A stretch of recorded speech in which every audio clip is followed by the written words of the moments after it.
Les règles ont changé, vous l'avez noté ce week-end, à la place du confinement qui était redouté, annoncé.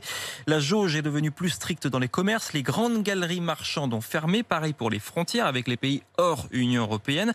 Un motif impérieux est maintenant demandé pour voyager. Évidemment, ça ne fonctionne pas pour le tourisme et les Français rencontrés par Martin Bourdin ce week-end pour RMC ont dû revoir leur plan.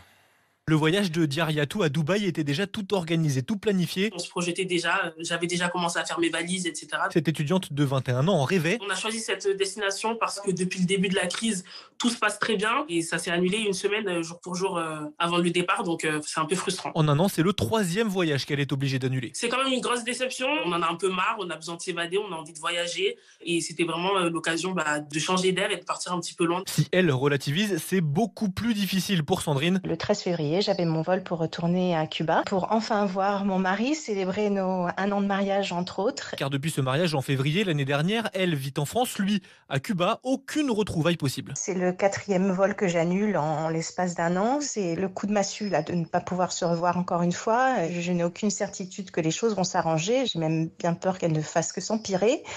C'est dur mentalement, c'est dur physiquement, c'est dur émotionnellement et on peut rien faire quoi. Son espoir, c'est que le gouvernement finisse par ajouter à la liste des motifs impérieux les retrouvailles de conjoints. Et du nouveau ce matin